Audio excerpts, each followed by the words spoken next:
सबसे पहले देखो क्वेश्चन कौन सी दिया सबसे पहले, ठीक है। यह हमारा कौन एक्सरसाइज हो गया, दूसरा। सबसे पहले क्वेश्चन क्या देना है ऊपर समय, निम्न द्विघात बहुपदों के शून्यक ज्ञात कीजिए। सबसे पहले तो हम द्विघात बहुपद नहीं जानते हैं, तो शून्यक निकालना तो दूर की बात है। ज्ञात कीजिए और शून्यकों तथा गुणांकों के बीच के संबंध की सत्यता की जांच कीजिए। तो सबसे पहले हमको जानना चाहिए द्विघात बहुपद किसे कहेंगे, तो यहाँ परिभाषा हम लोग नहीं पढ़ेंगे। सबसे पहले a x square plus b x plus c बराबर 0। इस फॉर्म में अगर कोनो चीज है तो ओकरा के द्विघात बहुपद, इस तरह से अगर दिख रहा है तो ओकरा के द्विघात बहुपद कहेंगे। अब देखो कोनो कोनो में क्या होता है कि ए रहेगा, एक्स स्क्वायर रहेगा, बी ना रह के सी रहेगा, ओकरा बाद मतलब एकरा से यू द्विघात समीकरण है, ठीक है। इस फॉर्म में भी अगर कुछ आ रहा है तो द्विघात बहुपद है, ठीक है। या a x square plus b x ले ले, सी का पता नहीं है, तभी द्विघात बहुपद है। समझ में आ रहा है, पहचानने आ गया। देख रहा है कौन सी कहेंगे, द्विघात बहुपद। इस फॉर्म में पहले का एकदम फिक्स है, ए में से ई रहेगा, दूसरी का और तीसरी का बदलता रहेगा, ठीक है। इतना समझ में आया। और देखो इसमें सत्यता जांच के करते तो सबसे पहले मूलों का योग और मूलों का गुणनफल चाहिए। समझ में आ रहा है ना, मूलों का योग मूलों का गुणनफल, यानी मूल एक देखा जाए तो अल्फा और बीटा को कहेंगे यहाँ, ठीक है। जैसे हम लोग गुणनखंड तोड़ेंगे, शून्यक निकालना हम लोग सीखे हैं, ठीक है। गुणनखंड तोड़ेंगे ओकरा बाद क्या होगा, एक्स का दूगो मान आएगा, दूगो मान आएगा तो एगो मान कौन सी का हो जाएगा, एगो अल्फा का हो जाएगा। पहले का जो आएगा अल्फा का हो गया, दूसरी का बीटा का, ठीक है। तो ओकरा बाद मूलों का गुणनफल और योगफल निकाल लेंगे। उसके बाद उसका सूत्र होता है बराबर करेंगे, ठीक है। तो अगर दोनों बराबर आ रहा है, एलएचएस बी और आरएचएस बी, एलएचएस समझ में आता है, दायां पक्ष और बायां पक्ष, जैसे बराबर हो गया तो एकरा के दायां पक्ष करेंगे, एकरा के बायां पक्ष, दोनों बराबर हो जाएगा तब सत्यता की जांच। अगर बराबर नहीं तो सत्यता की जांच नहीं। समझ में आया। पहला क्वेश्चन से पहले हम तरीके मूलों का योगफल और मूलों का गुणनफल जान लेते हैं। सबसे पहले ये मिटा दें जी।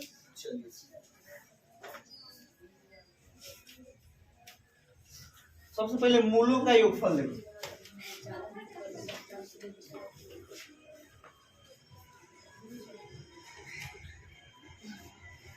मूलों का योगफल उसमें क्या होगा, अल्फा प्लस क्या बोलेंगे इसको, अल्फा प्लस बीटा, जो होता है माइनस बी बटा ए, ठीक है। ये पढ़ा जाएगा। अब एक होगा मूलों का गुणनफल,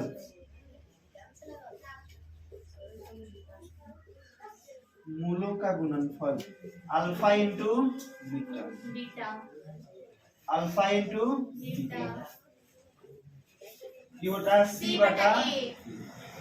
अब देखो अगर नहीं समझ में आ रहा है तो लिख लेंगे एक लाइन, जहां इसको क्या कहेंगे, अल्फा, इसको क्या कहेंगे, ठीक है। ये हुआ आपका कंसेप्ट, समझ में आया। ये सब चीज याद है, पहले तो उतार लिया है, सब बताया हो, उतारा है सब ना, a x square plus b x plus c वाला फॉर्म उतारा है सब, आगे नहीं उतारा है सब, नहीं उतारा है सब। चलो जो नहीं उतारा उसके लिए फिर से लिख देते हैं। ये तुम्हारा इंपॉर्टेंट फॉर्मूला हो गया, इसका काम आएगा अभी।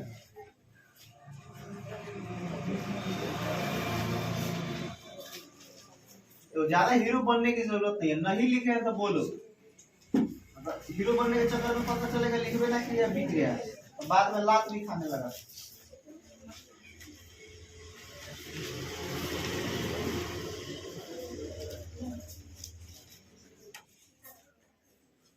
कौन सी होगा आपका, द्विघात सॉरी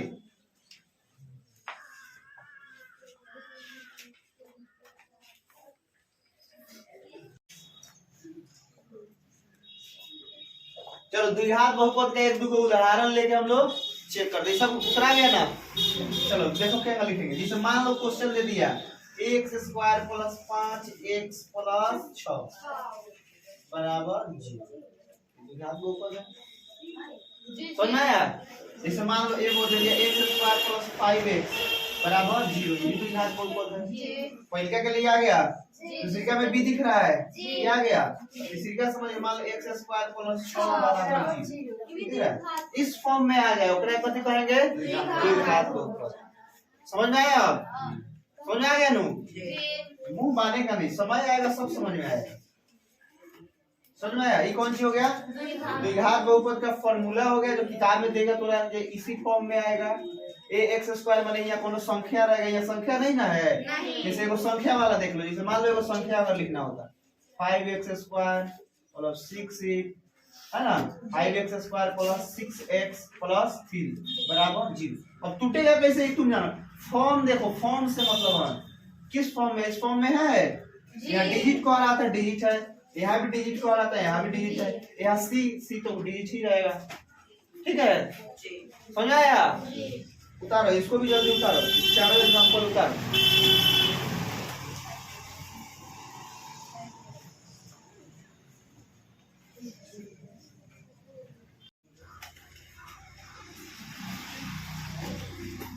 चलो प्रश्न बनाया जाए। पहले का प्रश्न क्या है देखा जाए। जैसे लिखल है बोर्ड पर, जैसे निम्न द्विघात बहुपदों के शून्यक ज्ञात कीजिए और शून्यकों तथा गुणांकों के बीच के संबंध की सत्यता की जांच कीजिए। पहले का क्वेश्चन दिया है x square minus 2x minus, सबसे पहले गुणनखंड तोड़ने आना चाहिए, तो दिखाया गया है वो एक का कौन सी है, x square minus 2x minus, question आपका ये है। सबसे पहले एक शून्यक निकालेगा, उसके बाद एक सत्यता का जांच करेगा। शून्यक निकालने से पहले क्या होगा, a बराबर क्या है, b बराबर क्या है, c बराबर क्या है, पहले ये पता होना चाहिए, ठीक है।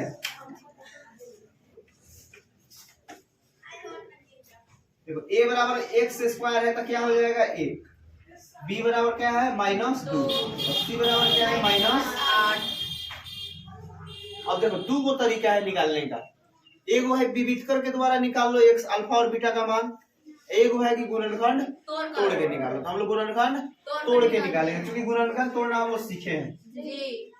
इसका तोड़ो तो क्या टूट रहा है, 4x minus 2x 4x minus 2x। देखो दो चीज पर ध्यान देना है। सबसे पहले देखो इसमें गुना कर रहे हैं तो क्या आ रहा है 8x स्क्वायर, पहलिका में लास्ट में गुना करे तो 8x स्क्वायर आ रहा है। उसके बाद ध्यान दो 8x स्क्वायर आ गया, बीचला गुना करने जोड़ला घटेला पर, लास्ट वाला को तो गुना करना है, फर्स्ट और लास्ट को गुना करके चेक करना है कितना आ गया 8x स्क्वायर। अब बीच में जो दिया है यहाँ ई जो मान दिया है, जोड़ला घटेला पर 2 आना चाहिए, समझ आ रहा है। अब देखो अब यहाँ जो हम लिख दे, मान लो है तो आ गया 8x स्क्वायर आ गया, गुना करने के लिए गुना कर जोड़ के देखो, -4x में 2 जोड़ेंगे तो क्या आएगा -2x आ रहा है ना, देखो -2x आ रहा है, -2x आ रहा है ना। अब देखो 1 हो गया। अब इसके बाद क्या करते हैं हम लोग, सबसे पहले क्या करेंगे कॉमन वाला प्रक्रिया, दो को छांट लेते हैं, कौन सी करते हैं कॉमन निकालते हैं, इसमें क्या करेंगे बराबर 0। चलो शून्यक निकालना है, इसलिए x कॉमन ले लेते हैं, वो x बचा ना इसमें, अब -4, 2 कॉमन ले लेते हैं, इसमें 2 कॉमन ले लेते हैं तो x बच गया, ये हो गया -4 बराबर 0। x + 2 हो गया और ये हो गया x - बराबर 0। अब देखो अब क्या छाट दिए, x + 2 बराबर 0, x - 4 बराबर 0, ठीक है। x बराबर आपका -2 आ गया और फिर x बराबर क्या आ गया। अब देखो इसी x को क्या करना है, एगो को अल्फा मान लेना है, एगो को बीटा। और पहले का जो आ गया उसको अल्फा मान ले, दूसरी का जो आ गया उसको बीटा मान ले, ठीक है। और सत्यता का जांच कैसे होगा, अब हम जान गए हैं कौन सी कहेंगे अल्फा, इसको क्या कहेंगे बीटा। अब देखो सत्यता का जांच कैसे होगा, सत्यता जांच के मूलों का योगफल, हम अब नहीं लिखेंगे पूरा हिंदी, मूलों का योगफल बराबर सूत्र क्या लिखे -b/a, ये सूत्र लिखा गया है। चलो तनिक ध्यान देना इधर, अल्फा कितना आया है? माइनस 2 बीटा कितना आया है? 4 एक होगा कि RHS और LHS करके बना लेंगे जी। और एक में डायरेक्ट लिख देंगे तो सबको समझ में आएगा। LHS RHS कम समझ में आएगा। और माइनस बी, यहाँ ABCD का मान निकाले थे, देखो ये माइनस बी कितना है? बी कितना है? माइनस 2। माइनस पहले ही से माइनस 2 है। और ये कितना है? 1/1 और ये कितना बच गया है? यहाँ 2 बच गया, 2 बच गया है बराबर 2 यहाँ देख लो माइनस माइनस क्या हो गया? 2। प्लस अब दोनों तरफ 2 आ गया बराबर, दिख रहा है? जी। अरे इसका भी हल किया तो 2 आ गया, इसका भी हल किया तो 2 आ गया। और दोनों सेम है, दोनों कौन सी है? धनात्मक है, ऋणात्मक कौन नहीं। या तो दोनों ऋणात्मक होगा नहीं तो दोनों धनात्मक होगा। तो सत्याग्रह का जांच हुआ ना? अल्फा प्लस बीटा निकल गया। अब कौन सी निकालना है? मूलों का गुणनफल, अल्फा इंटू बीटा सी बटा ए। अब ध्यान दो, अल्फा कितना है? -2, बीटा कितना है?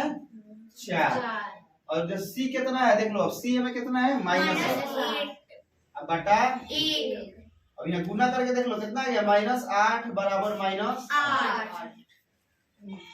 अब सत्यता का जांच सुने जी। सत्य है ना? पता चल गया? जी। चलिए उतारिए इसको। सर जो आप लिखे हैं मूलों का गुणनफल, वहाँ पर तो लिख सकते हैं शून्यों का गुणनफल, ये भी तो लिख सकते हैं। शून्यकों का गुणनफल होगा? शून्यकों का गुणनफल लिखने का मतलब हुआ कि शून्यकों का गुणनफल मतलब सोना। सोना में कितना कुछ लिखेंगे सब सोना हो जाएगा। गोल्ड वाला सोना नहीं, माने 0। तो इसलिए शून्यकों का गुणनफल नहीं होगा। शून्यकों लिखने के लिए लिखेंगे, शून्यकों का गुणनफल का मतलब कौन संख्या रहेगा उसमें शून्य से गुना करेंगे, क्या हो जाएगा? 0। तो हमको 0 नहीं लाना है, समझ आ रहा है ना बात? हमको सोना नहीं लाना है सर माइनस माइनस नहीं कट जाएगा? -8 अरे ठीक है कट जाएगा, लेकिन बराबर है ना आएगा दोनों। मेरा कहने का मतलब वो है, कटा दो उससे मतलब नहीं है, बराबर आएगा ना। यहाँ -8 है तो यहाँ भी -8 है। LHS जितना है उतना ही RHS ये देखना है। सत्यता का जांच हुआ? चलिए उतारिए।